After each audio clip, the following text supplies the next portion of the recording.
promise of the unknown fuels the spirit of adventure, turning every journey into a quest. The thrill of traveling to far-off places in search of treasure is unmatched. Treasure hunting beckons explorers to unfamiliar lands, promising something extraordinary just waiting to be discovered. The thought of finding a long-lost artifact or a hidden fortune stirs the imagination and fills the heart with anticipation. Every treasure hunt is a chance to step into the pages of history and to walk in the footsteps of explorers and adventurers who once set out with the same ambitions. Civilizations long past and legendary figures who shaped the course of time. Uncovering even a small piece of their treasure is unlocking a chapter of history. From rugged cliffs of a remote island to arid deserts where ancient tombs lie buried, whether scaling steep mountains in search of a lost temple or diving into the depths of a mysterious cave, the natural beauty and challenges of these locations heighten the sense of discovery. Nonsense. You don't have to travel to faraway and exotic lands to find treasure. There are plenty of treasures to be found, right here in Longmont. And all you need to do is look in the details.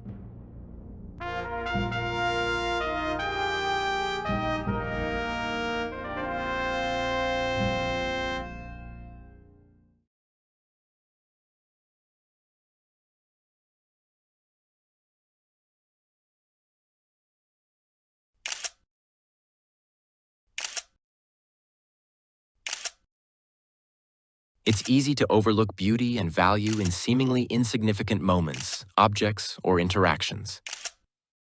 But paying attention to the details, taking time to notice what's right in front of us, can reveal treasures that might otherwise remain hidden. We'll be your guides as we take a look at a few of Longmont's hidden treasures. Me? My name is Bentley. I'm a dog. This is my partner, Callie. She's a dog, too. We find things. We sniff out the small details that you might otherwise miss. You might say we have the nose for it. This is Old Mill Park, a small park located on Pratt Street between 3rd and 2nd Avenues. The park is on the site of the old Longmont flour mill, also known as the Denio Mill. After the town was established in 1871 by the Chicago, Colorado colony, Longmont became a thriving agricultural hub, supporting agriculture in the St. Vrain Valley. The Denio Mill, Longmont's second mill, was established in 1875 by J.W. Denio, a miller from Illinois who was a member of the Chicago, Colorado colony, and Warren Blinn. In 1885, Denio and other Colorado businessmen organized the Colorado Milling and Elevator Company. The Denio Mill was one of 5 mills in the company. The mill served local farmers and was a key part of Longmont's commerce. The Colorado Central Railroad built a spur to the Longmont flour mill. On May 15, 1934, a devastating fire engulfed the Denio flour mill, destroying both the mill and its grain elevator. The fire was rapid and intense due to the combustible nature of grain dust, with flames shooting up to 200 feet in the night sky. Due in part to the actions of the National Guard to control the crowds of thrill seekers who gathered to watch the fire, no one was injured. According to reports published in the Longmont Times-Call newspaper at the time, the fire burned for nearly a week before it was finally extinguished. The blaze resulted in an estimated loss of $100,000, a significant amount at the time. Ultimately, officials made the decision to not rebuild the mill. Most of the mill site was sold and replatted into city lots, leading to residential development in the area. A portion of the original mill and railroad site remained undeveloped. The St. Vrain Historical Society began efforts to preserve the historical significance of the old mill site. Through community support and numerous donations, including land donations by the Secor family, the area became Old Mill Park. The park was dedicated on August 1st, 1976 as part of Colorado's Centennial Celebration and of the U.S. Bicentennial Celebration. The park features several relocated and restored structures, including the Townley House, one of the first permanent houses in the Chicago, Colorado colony, built by John Lawrence Townley, the colony's first elected treasurer. The Hubbard House, originally built in 1873 on Terry Street by Royal Hubbard, a member of the Chicago, Colorado colony who served for 14 years as the colony's second postmaster. The Hawk Milk House, built in 1860 using soft yellow sandstone quarried from Morse Coffin's Sandstone Ranch. The Affolter Cabin, built in 1860 and believed to be the oldest existing cabin in Boulder County, originally built south of Haystack Mountain on Left-Hand Creek.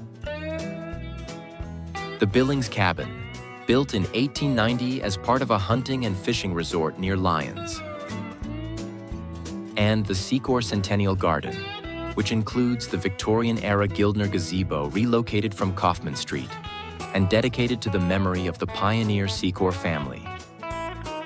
The Mill Pond, the only remaining portion of the original flour mill, serves as a focal point of the park with a recreated ditch run and mill wheel added as a centennial bicentennial project in 1976. The St. Vrain Historical Society offers docent-led tours of Old Mill Park from April through October and continues to maintain the park through ongoing efforts of preservation.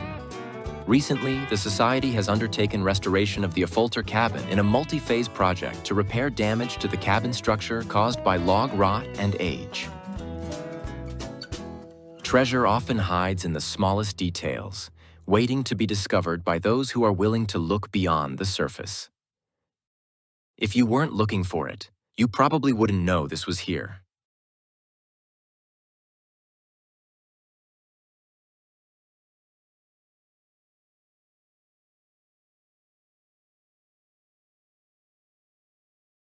You've all seen magic tricks before, right? Like where a magician pulls a rabbit out of a hat, or picks your card from a deck of playing cards. I'm going to tell you about the best trick I ever heard of, making an entire town disappear. It's true. There's even a roadside marker that tells you about it, in Longmont on Delaware Street, just west of Main Street. Site of Burlington, Colorado Territory. First town on the St. Vrain, 1860 to 1871. Beginning in 1860 as one log cabin on the south bank of the St. Vrain, just west of an old trail which in 1862 became the route of the overland stage and is now US 287, Burlington began to grow. In 1869, to the 3 hotels and 2 stores, citizens added 5 new stores, a fine new schoolhouse, and a hall for entertainments. The town was the rival of Boulder City and the center of business and community life in the St. Vrain Valley. In 1859, Alonzo N. Allen and his stepson, 17-year-old William Henry Dickens, left Wisconsin to look for gold during the Colorado Gold Rush. After unsuccessfully prospecting near present-day Boulder, Allen built a log cabin in 1860 on the south bank of St. Vrain Creek, just west of what is now U.S. Highway 287. The cabin was the first along the St. Vrain. According to local law, the site was chosen because of a nearby beautiful tree, the only one to be seen. Leaving his stepson to farm the land, Allen went prospecting again, eventually establishing the small mining town of Allen's Park in the foothills to the west. By the time the Colorado Territory was established in 1861, the St. Vrain Valley was dotted with dozens of homesteads, although they wouldn't be legally filed until the first Homestead Act of 1862. There wasn't even an official town or a name for their settlement, because the area didn't have a post office. From 1859 to 1862, residents of the St. Vrain Valley had to travel over 35 miles to Denver to get their mail. In late 1862, the Holiday Overland Stage Company established a route between Fort Laramie and Denver to carry passengers, freight, and mail. The route passed directly through the St. Vrain settlement, using a crucial ford up the creek near Allen's cabin. With the arrival of the stage line, a post office was established in November 1862, and the settlement was named Burlington after Burlington, Iowa.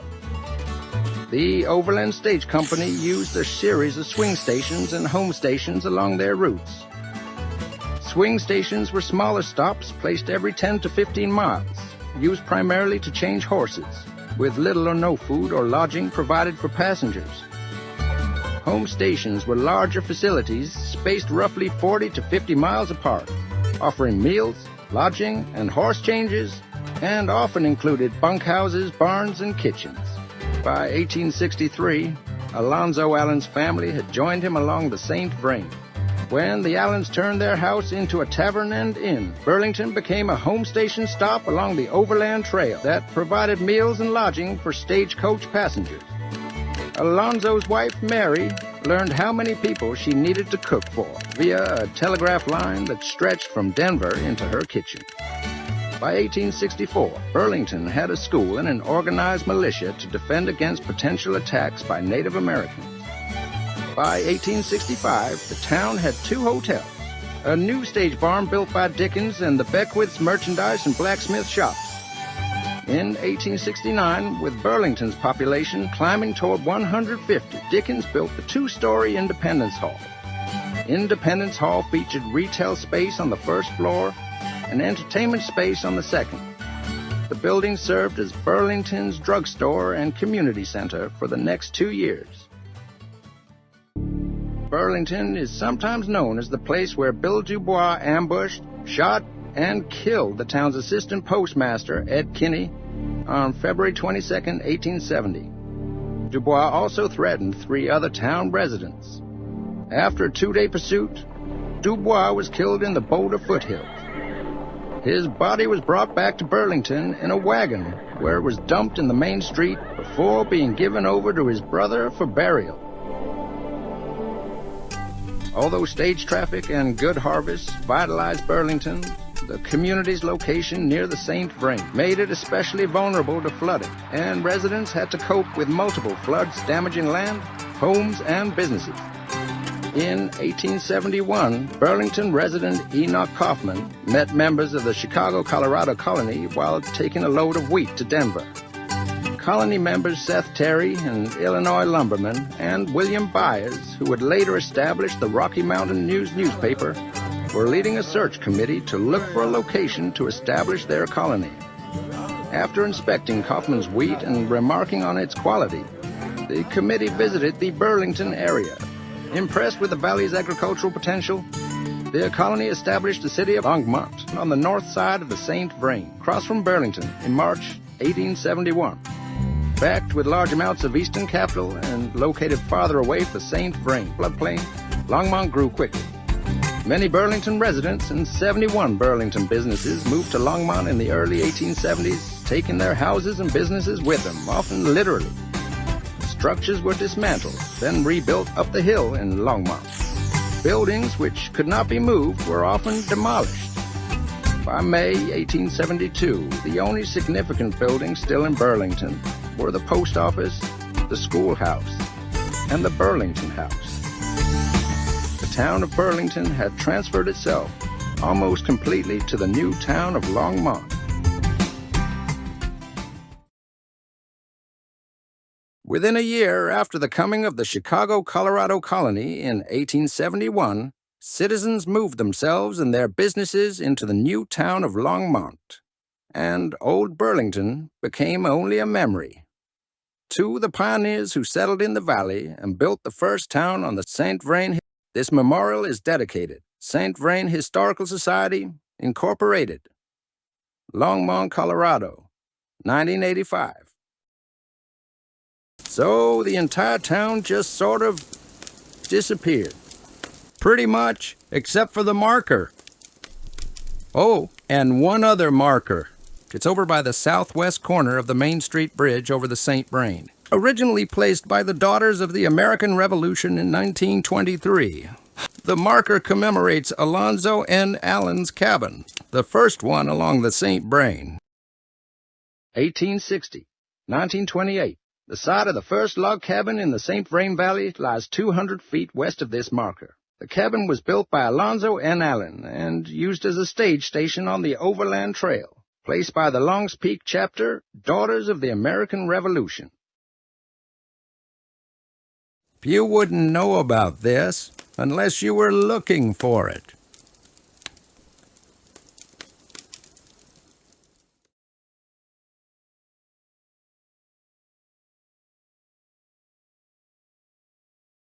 I'm Callie.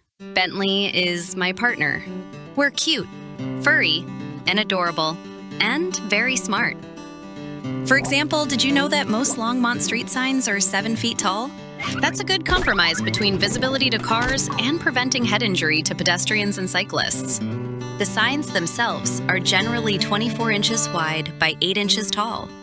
Again, so they can be seen from passing cars. Longmont was established in 1871 by the Chicago, Colorado colony.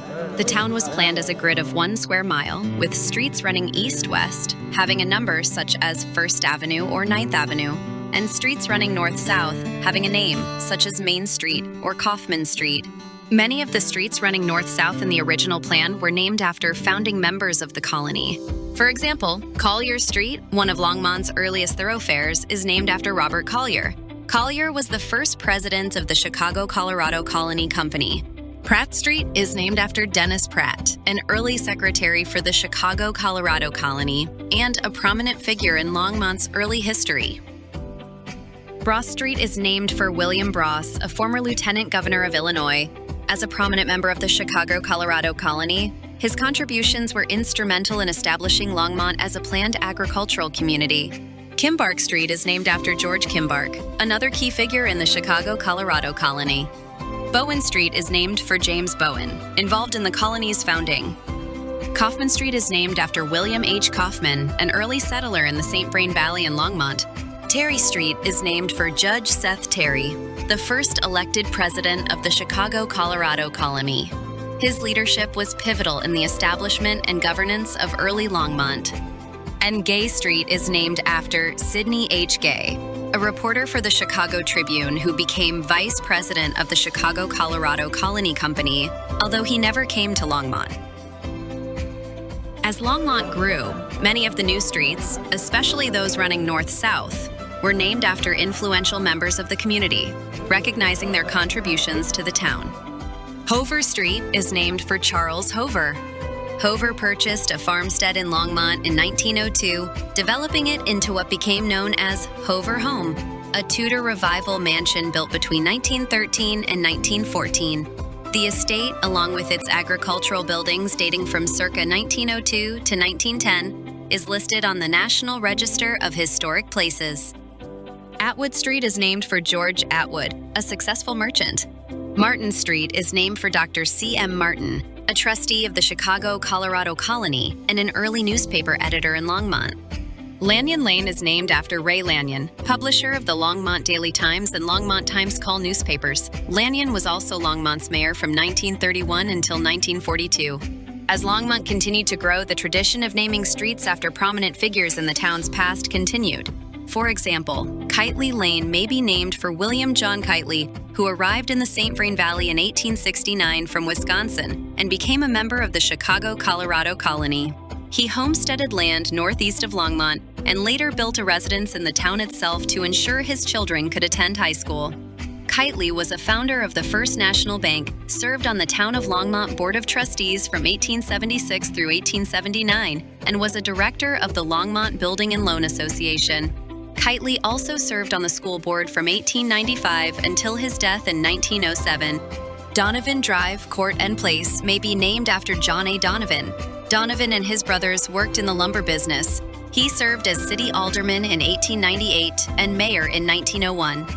Pennock Way is named for Dr. Vivian R. Pennock. Pennock was a respected physician in Longmont at the beginning of the 20th century, contributing to the city's medical community. Empson Street is named after John H. Empson, who founded the Empson Cannery in Longmont.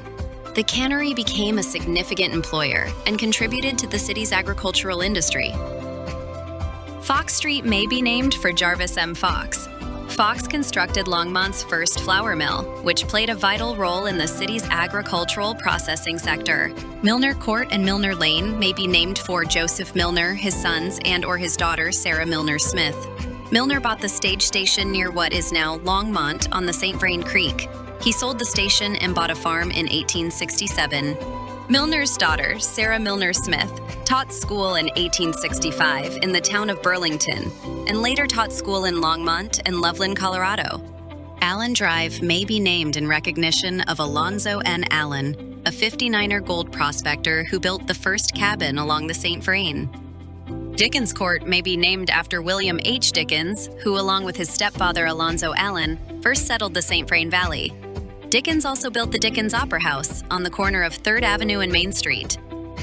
Sweat Court may be named after George Zweck, a wealthy miner who in 1881 built the Zweck Hotel, later renamed the Imperial Hotel on the northwest corner of 3rd Avenue and Main Street in Longmont. Although there are no streets named after him, Thompson Park was named for John B. Thompson.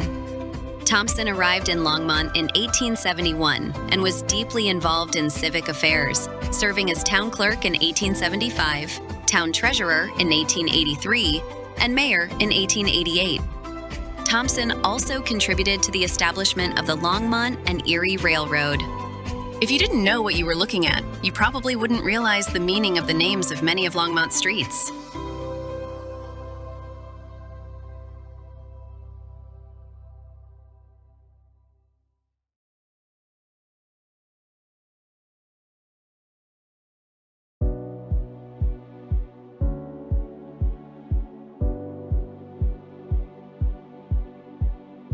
The Golden Ponds Nature Area is one of the gems of Longmont's park system. With a magnificent view of Long's Peak and the Front Range, the park features 88 acres including 56 acres of water surface in 4 ponds. The Golden Ponds Nature Area opened on the former site of commercial gravel pits along the banks of the St. Vrain Creek. The pits were mined over multiple decades, creating a series of gravel ponds and concrete cascades visible today. Dr. Vernon V. Golden operated the Golden Companies in Longmont, which included gravel pit mining and ready-mix concrete operations. Dr. Golden, via the V.V. Golden Foundation, donated 88 acres of land to the city of Longmont for Longmont residents to use as a recreation, fishing, and nature area in perpetuity. The park opened officially as Golden Ponds Nature Area in 1990, featuring over 2.5 miles of walking trails, an ADA-accessible fishing pier, 9 picnic shelters, the trailhead to the western end of the St. Vrain Greenway, and other amenities. The area is located in the southwest part of Longmont at the west end of 3rd Avenue, west of Hover Street. In Dr. Golden's honor, the Golden family donated a bronze memorial sculpture of Vern helping a boy fish. The sculpture is located along the path just west of the parking area.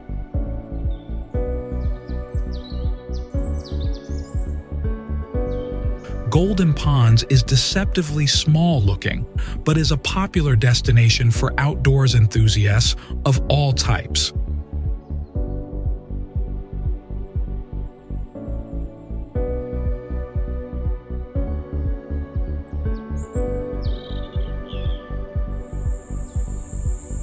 Nearby activities include hiking, biking, and picnicking, and of course, fishing. The ponds are stocked with rainbow trout, largemouth bass, bluegill, and catfish, making it a great spot for both novice and experienced anglers.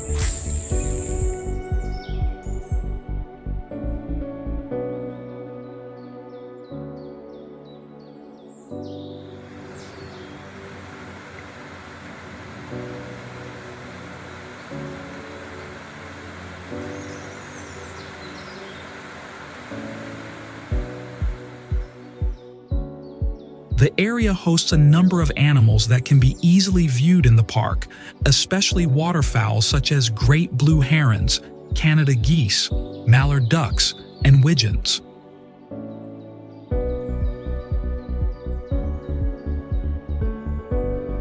In the summer, osprey or cormorants can be seen fishing in the park's 4 ponds.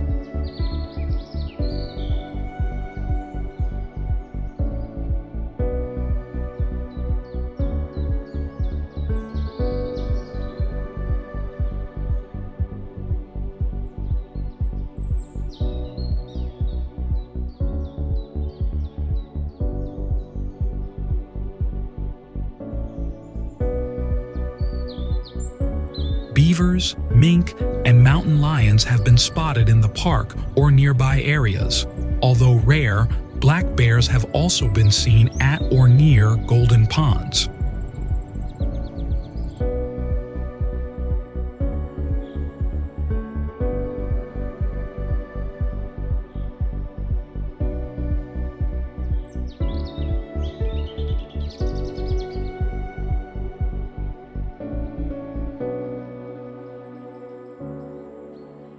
Longmont residents continue to enjoy the Golden family's gift of the Golden Ponds Park and nature area as a legacy of Vern Golden and of the Golden family.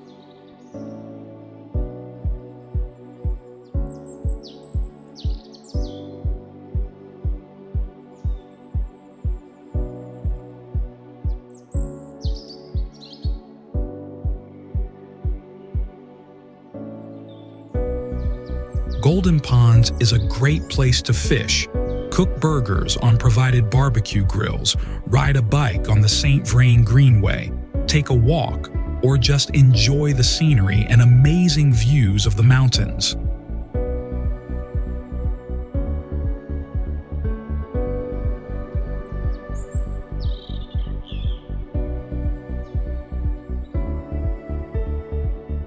And if you're not paying attention, you might not ever know this was here.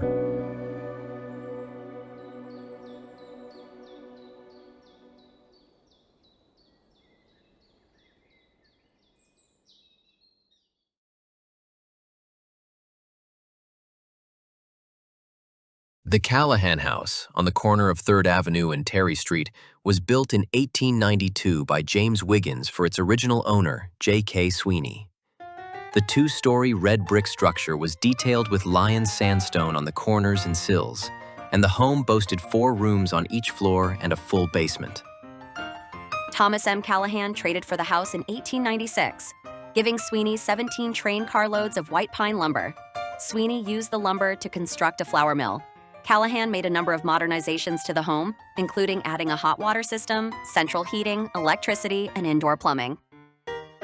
In 1906, the Callahans began a 2-story addition to the east side of the house, which doubled the size of the building. The bathrooms and kitchen were updated with ornate patterned tiles in the floor and on the walls, and the original kitchen became the formal dining room. A new kitchen with a butler's pantry was a part of the new addition. The final phase of the transformation was performed by an interior design firm from Chicago. The designers added ceiling plaster, floral and fruit wall paintings, carved woodwork, and beautiful wood parquet inlaid designs for the floors. Wood parquet floors are a distinctive and often elegant type of flooring that have been used for centuries, prized for their geometric patterns and artistic appeal. The word parquet comes from the French term parquetry, dating back to 17th century France, where it was originally used in palaces and aristocratic homes. A parquet floor is made from small pieces or blocks of wood arranged in decorative geometric patterns.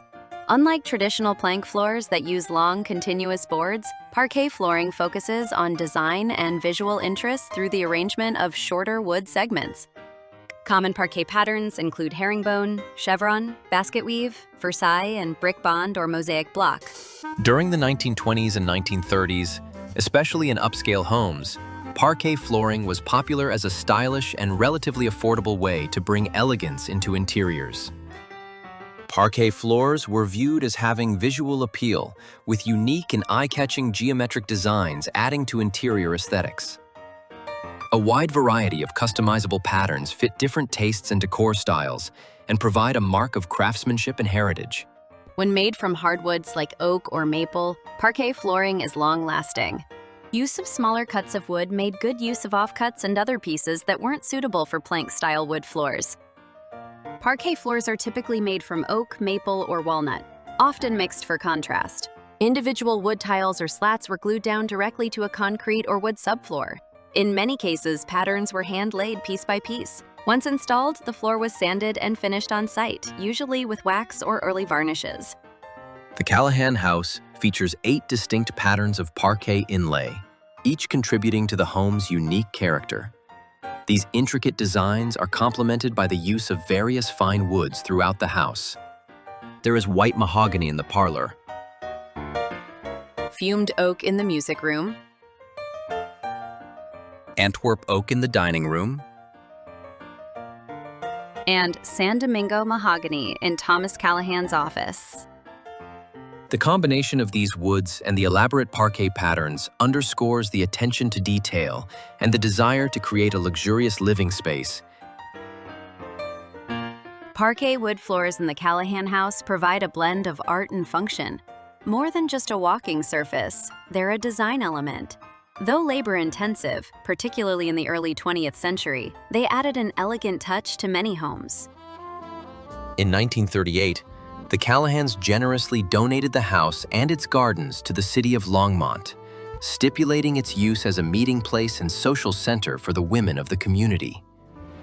Today, the Callahan House is a designated historic landmark and serves as an event venue, allowing visitors to appreciate its architectural beauty and historical significance.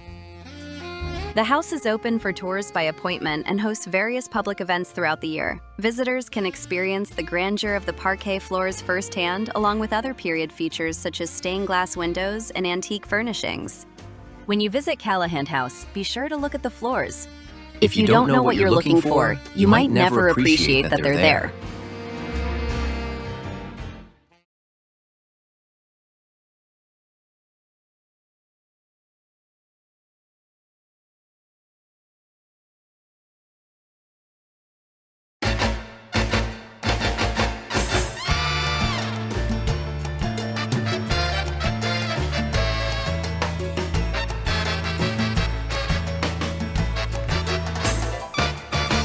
Are you surprised we like to play fetch? We're kind of experts at it.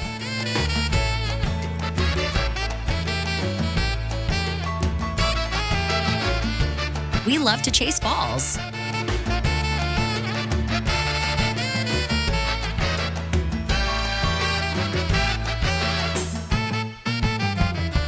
We know a good ball when we see one. This is Saul. Saul is one of the world's largest sticker balls. In fact, Saul the sticker ball was the official Guinness World Record holder for the largest sticker ball from January 2016 until November 2020. As of January 2025, Saul weighs almost 400 pounds, is about 3 feet in diameter, and is made from over 200,000 stickers. Just stickers. Much heavier than the average human being, Saul is constantly growing. But Saul didn't start this big. Saul was started by Sticker Giant, a custom sticker and label printing company in Longmont, Colorado. In October 2015, Sticker Giant's marketing director had an idea to create a unique way to celebrate National Sticker Day and to set a Guinness World Record in the process. The project started in November 3rd, 2015. Before long, Saul had grown and grown and grown. Saul weighed so much that the bottom of the ball would flatten, so the whole team at Sticker Giant would take turns rolling Saul around the office multiple times every day. National Sticker Day honors R. Stanton Avery, who invented self-adhesive peel-off labels in the 1930s, giving rise to the sticker as we know it today. On January 13th, 2016, the initial National Sticker Day, Saul was officially weighed at Wibby Brewing in Longmont, with around 100 attendees. The official witnesses validating the weigh-in for the Guinness World Record attempt were then Mayor Dennis Coombs of Longmont, Barb Clausen of Clausen and Associates, and Sam Knight of Green Mountain Surveying. Since then, Saul's been rolling places. From local festivals to faraway conferences, he travels the country, spreading joy, and yes, adding even more stickers. Anyone can add a sticker. Everywhere Saul goes, he grows. And every sticker tells part of his story. Back home in Longmont, Saul lives at Sticker Giant headquarters. Saul is on display in the lobby of Sticker Giant's offices. Visitors are encouraged to add their own stickers during weekday visits to the company, so Saul is constantly growing. Saul is a great reminder that sometimes the most absurd ideas are the ones that bring people together, turning what started as a quirky marketing stunt into a real icon. I don't think we can play fetch with Saul, but we like him anyway. You'd never know he was here unless you were looking for him.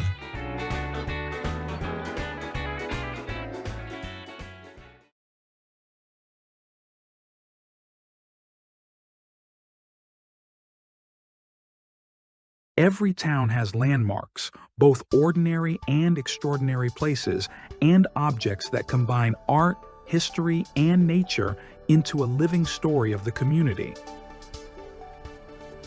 Along the river is a colorful mural installed in 2007 on the south wall of the restroom and maintenance building at Rogers Grove.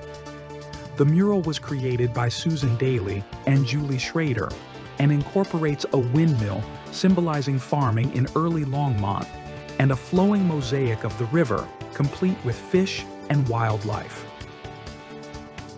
The Great Blue Heron sculpture at Ute Creek Golf Course, created by artist Peter Busby, features 3 large herons constructed using Busby's unique woven steel technique. The herons stand over a pond near the 18th hole, adding a dynamic visual element to the landscape. Kestrel's Way is a sculptural installation by artist Robert Tully, created in 1995 as part of a trio of sculptures in the area that are integrated into the landscape of the St. Vrain Greenway. This piece is located in Rogers Grove Park. Tully's work focuses on native inhabitants and indigenous materials, aiming to create a dialogue between the artwork and its natural surroundings. Don't Wait to Be Kind was inspired by the sketches and life philosophy of Dina Creaser. Real estate firm Newmark Merrill commissioned Erie artist Angie Nordstrom to paint the wall-length mural at the Village at the Peaks. The mural includes Creaser's sketch of her mother and son holding hands. The Golden Ponds Nature Area includes ponds formed primarily by gravel extraction. The cascade is on the St. Vrain Creek, to the west of the pedestrian bridge over the creek, between ponds 1 and 2. The cascade includes both natural rock and concrete formations. The Tower of Compassion was commissioned by Jimmy and George Kanemoto, sons of Goroku Kanemoto. Goroku was a Japanese immigrant who settled in Longmont, and the Kanemoto family had a strong history of farming and community service in the Longmont area. The tower was donated as a symbol of gratitude from the Kanemoto family to the Longmont community. Particularly, the family wanted to thank Longmont for the kindness shown to them and to the broader Japanese-American community, especially during the World War II era when many Japanese Americans faced internment. The Spirit of Longmont sculpture by Rafe Ropek welcomes travelers to Longmont on the southwest side of town, approaching the city along the diagonal highway. The leaves appear to change color. Green on one side, yellow on the other, often all 48 leaves seem to change color in unison. The sphere alludes to movement and to the high-tech industry that has brought many to Longmont. Flor de Llano, the flower of the plains, is inspired by Longmont's people, history, and natural environment. It incorporates iconic skyline elements. For example, the old Sugar Mill Tower and Long's Peak appear in its design. There are 391 limestone posts surrounding or extending from the artwork. These posts represent the original shareholders of the Chicago, Colorado colony. This abstract, biomorphic artwork, which is actually titled Brick Sculpture, echoes the architectural style of the buildings in downtown Longmont through its vertical posture and traditional brickwork. Charged with establishing distance markers around the circumference of McIntosh Lake, artist Charlotte Mary Zink fabricated markers that highlight the natural beauty of the environment. Images of local wild and ecological life that surround this 3.5-mile walk are laser cut into the weathering steel. Longmont's Geese Galore project started in 2001. City staff commissioned Geese Galore to celebrate and raise funds for arts and culture in Longmont. One of the geese from the Geese Galore project is on display at the Civic Center complex. Bo Townsend and Lori O's painted the sister city's goose to display the relationship between Longmont and the city's two sister cities, in Chino, Japan, and Guzman, Mexico. Sandstone Ranch Park is situated on 313 acres of land abundant in natural, cultural, and historic resources. The Take Me Out to the Game archway welcomes visitors to the ball fields in the northwest corner of Sandstone Ranch. The archway, made of sandstone and metal, depicts people going about their day. This Wings of Change sculpture, installed at the entryway to Vance Brand Municipal Airport, represents the evolution of flight, beginning with birds, progressing to biplanes, then airplanes, then ultimately the modern-day rocket ship. The 20 or so birds and 10 airplanes are fabricated from cast aluminum alloy. A sculpture that honors cultural traditions, a mural that urges kindness, or a building that reflects the community's values and spirit. When we look at them closely, we can see more than stone, steel, or paint. We can see story written into the landscape of Longmont. Each is a landmark and a chapter in Longmont's ongoing story, connecting past, present, and future.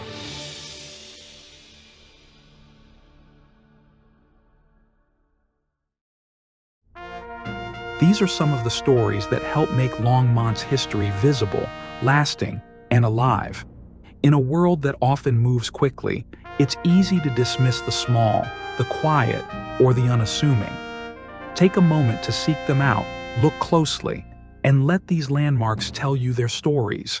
If you don't look for them, you may not notice that they're here, quietly reminding us of who we are and where we've been. But by looking carefully, we discover that treasure is everywhere, in the details.